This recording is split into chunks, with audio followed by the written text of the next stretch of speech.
नमस्कार, स्वागत है आपका न्यूज 69 में। मैं हूं आपके साथ अंकिता और बढ़ते हैं इस वक्त की बड़ी खबर की ओर। जबलपुर में बाबा साहेब अम्बेडकर की जयंती बड़े ही धूमधाम से मनाई गई। यह आयोजन जबलपुर के अम्बेडकर चौक में मनाया गया।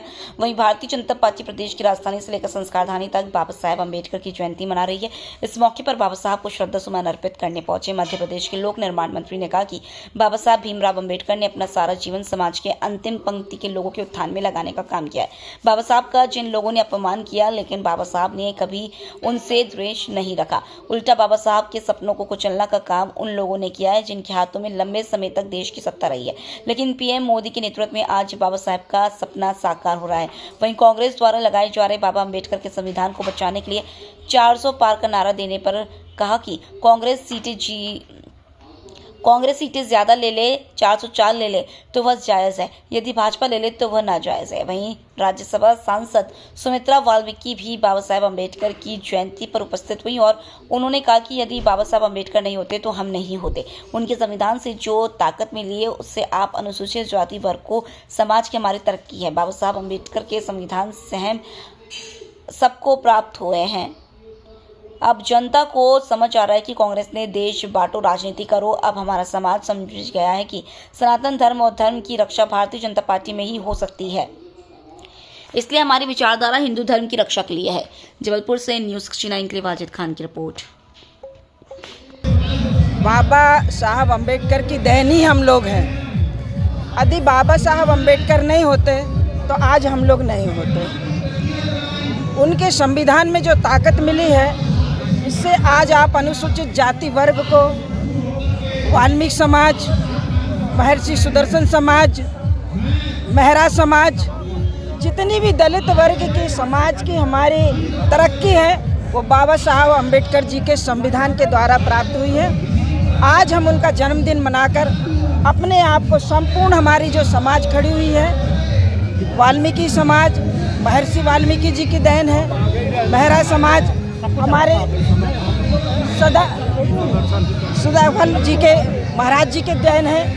इन सभी महर्षियों की देन के कारण आज हमारा समाज बराबरी के दर्जे पर पायदान पर चल रहा है। आने वाले समय में आप देख रहे हैं कि भारत की तस्वीर बदल रही है।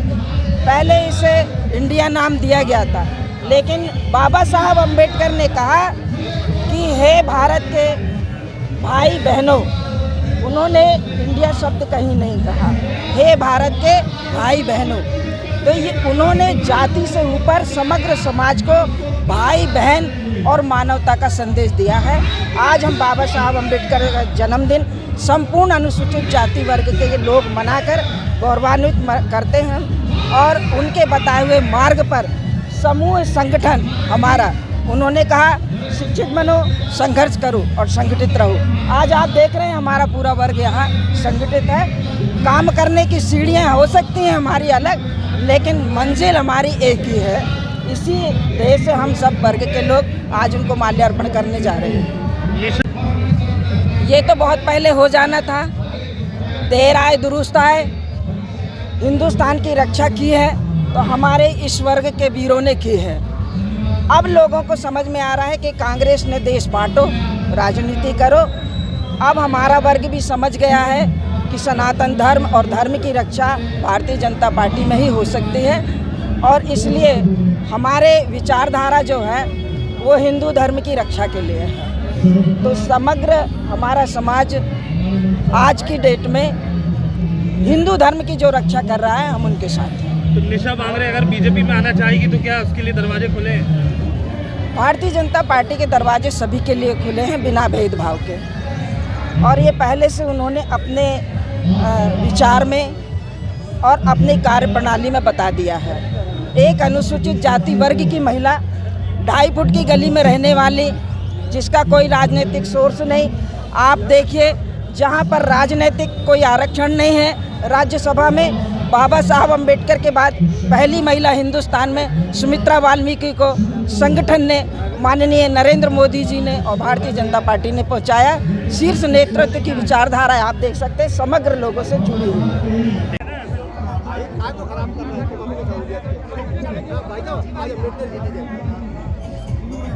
आज पूज्य बाबा साहेब अम्बेडकर जी की जयंती के अवसर पर हम सभी उनको नमन करते हैं। सारा जीवन उन्होंने समाज की सबसे अंतिम पंक्ति में बैठे हुए व्यक्तियों के उत्थान के लिए लगा दिया।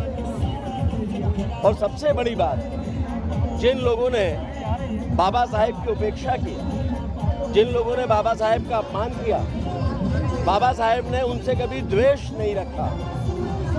वे अपने कार्य की निरंतरता में लगातार तल्लीन रहे और देश के जो संविधान निर्माता हैं उन्होंने अंततः उन लोगों को न्याय दिलाकर ही चैन की सांस ली। लेकिन बाबा साहेब का सपना तभी पूरा होगा जब सभी समाज के वो वर्ग जो पिछली पंक्ति में खड़े हैं उनके साथ कोई भेदभाव नहीं होगा, सरकार की योजनाओं का लाभ उन्हें मिलेगा।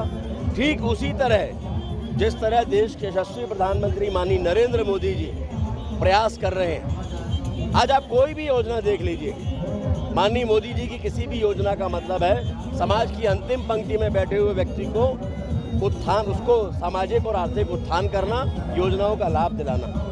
और माननीय मोदी जी उसी वर्ग के उत्थान की बात कर रहे हैं। और इसलिए हम ये मानते हैं कि बाबा साहेब अम्बेडकर जी ने जो स्वप्न देखा था, उस स्वप्न को कुचलने का काम भी कई लोगों ने किया। लंबे समय तक जिन्होंने सत्ता, जिनके हाथों में सत्ता रही, उन्होंने बाबा साहेब की न केवल उपेक्षा की बल्कि उनके विचारों को भी दबाने की कोशिश की। लेकिन माननीय नरेंद्र मोदी जी के नेतृत्व में आज बाबा साहेब का सपना साकार हो रहा है और जल्दी ही वो दिन आने वाला है जब हम ये कह सकेंगे कि बाबा साहेब जो चाहते थे वो पूर्ण रूप से हो गया। कांग्रेस कह रही है, जो बीजेपी 400 पार का नारा दे रही है, तो बाबा साहब ने संविधान बदलने के लिए कर रही है, क्योंकि 400 की जरूरत नहीं होनी चाहिए। कांग्रेस सीटें ले, अधिकतम ले ले, 404 ले ले तो वो जायज़ है। भारतीय जनता पार्टी ले ले तो वो गलत है, नाजायज़ है। कांग्रेस की ये जो मानसिकता है, ये सामंतवादी सोच है कि केवल और केवल गांधी परिवार ही सत्ता पर रहे, दूसरा कोई आए तो वो खैरात पर रहे। कांग्रेस की ये सोच को समाप्त कर किए हुए जनता को अब एक लंबा समय बीत चुका है।